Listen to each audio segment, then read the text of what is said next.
എല്ലാവർക്കും മല്ലു ക്രിക്കറ്റിന്റെ മറ്റൊരു വീഡിയോയിലേക്ക് സ്വാഗതം. ഇന്ന് പുറത്തു വന്ന 3 IPL ന്യൂസാണ് നമ്മൾ ഇന്നത്തെ വീഡിയോയിൽ നോക്കുന്നത്. ആദ്യത്തെ ഒരു അപ്ഡേറ്റ് മുംബൈ ഇന്ത്യൻസുമായി ബന്ധപ്പെട്ടതാണ്. മുംബൈ ടീമിന് വലിയ പണിയാണ് ഇപ്പോൾ കിട്ടിയിരിക്കുന്നത്. മുംബൈയുടെ സൂപ്പർ ബൗളർ ജസ്പ്രീത് ബുംറ മുംബൈ ടീമിൽ നിന്ന് പോകാൻ ആവശ്യപ്പെട്ടിരിക്കുകയാണ്. ബുംറ ഇപ്പോൾ മുംബൈ മാനേജ്മെന്റിനോട് ഒരു ഡിമാൻഡ് വെച്ചിരിക്കുകയാണ്. തനിക്ക് ക്യാപ്റ്റൻസി വേണമെന്നാണ് ബുംറ പറഞ്ഞിരിക്കുന്നത്. ഓസ്ട്രേലിയയുമായിട്ടുള്ള ആദ്യത്തെ ടെസ്റ്റിൽ ബുംറയായിരുന്നു ഇന്ത്യയുടെ ക്യാപ്റ്റൻ. ഇന്ത്യ കളി ജയിച്ചിട്ടുണ്ടായിരുന്നു. ബുംറയ്ക്ക് ക്യാപ്റ്റൻസി ഇഷ്ടമാണ്. പാണ്ഡ്യയെ മാറ്റി ആ ക്യാപ്റ്റൻസി തനിക്ക് തരണമെന്നാണ് ബുംറ ആവശ്യപ്പെട്ടിരിക്കുന്നത്. രോഹിത്തിന് ശേഷം ക്യാപ്റ്റൻസി ഏറ്റെടുക്കാനായിരുന്നു ബുംറയുടെ പദ്ധതി. അപ്പോഴേക്കും പാണ്ഡ്യ വിലങ്ങ് തടിയായിട്ട് ടീമിലെത്തി. ക്യാപ്റ്റൻ ആയില്ലെങ്കിൽ ബുംറ ചിലപ്പോൾ മുംബൈ ടീമിൽ നിന്ന് പുറത്തായേക്കും. അടുത്തൊരു അപ്ഡേറ്റ് ചെന്നൈയുമായി ബന്ധപ്പെട്ടതാണ്. ചെന്നൈ ടീമിന്റെ ക്യാപ്റ്റൻ ഋതുരാജാണ്.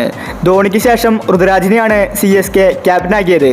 എന്നാലും കാര്യങ്ങൾ തീരുമാനിക്കുന്നത് ധോണി തന്നെയാണ്.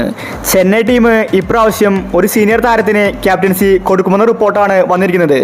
നിലവിലെ CSK ടീമിലെ സീനിയർ താരം അശ്വിനാണ്. ധോണി വീണ്ടും ഇനി ക്യാപ്റ്റൻ ആകില്ല. 10 വർഷങ്ങൾക്ക് ശേഷമാണ് അശ്വിൻ ടീമിലേക്ക് തിരിച്ചെത്തിയത്. അശ്വിനെ ടാർഗറ്റ് ചെയ്തിട്ടാണ് CSK ലേലം തുടങ്ങിയത്. അശ്വിന് ക്യാപ്റ്റൻസി കൊടുക്കണമെന്നാണ് ധോണി പറഞ്ഞിരിക്കുന്നത്. ഒരുപക്ഷെ അടുത്ത IPL-ൽ അശ്വിനായിരിക്കും CSK ടീമിന്റെ ക്യാപ്റ്റൻ. അവസാനത്തെ ഒരു അപ്ഡേറ്റ് രാജസ്ഥാനുമായി ബന്ധപ്പെട്ടതാണ്. രാജസ്ഥാന്റെ സൂപ്പർ താരമായിരുന്നു ട്രെന്റ് ബോൾട്ട്. പക്ഷേ രാജസ്ഥാൻ മണ്ടത്തരം കാണിച്ചു. ബോൾട്ടിനെ ലേലത്തിൽ വിട്ടുകൊടുത്തു. ഉടനടി മുംബൈ ഇന്ത്യൻസ് ബോൾട്ടിനെ വാങ്ങി. അതുപോലെ തന്നെ ആർച്ചറെ സ്വന്തമാക്കിയത് രാജസ്ഥാനായിരുന്നു.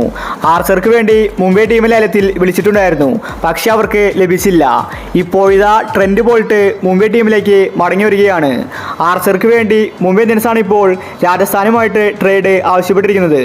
മുംബൈ ഇപ്പോൾ രാജസ്ഥാനോട് പറഞ്ഞിരിക്കുന്നത് ആർച്ചറെ മുംബൈക്ക് വിട്ടുകൊടുത്താൽ ബോൾട്ടിനെ അവർ തിരിച്ചു തരുമെന്നാണ് പറഞ്ഞിരിക്കുന്നത്. ഈ ട്രേഡ് നടന്നാൽ അത് രാജസ്ഥാന് ഗുണകരമാണ്.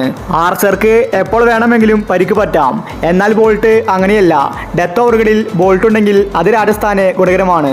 ആർച്ചർ ബോൾട്ട് ട്രേഡ് നടക്കാൻ സാധ്യതയുണ്ടെന്ന റിപ്പോർട്ടാണ് വന്നിരിക്കുന്നത്. അപ്പോൾ ഇതുപോലത്തെ IPL ന്യൂസിന് വേണ്ടി ചാനൽ മറക്കാതെ സബ്സ്ക്രൈബ് ചെയ്യൂ.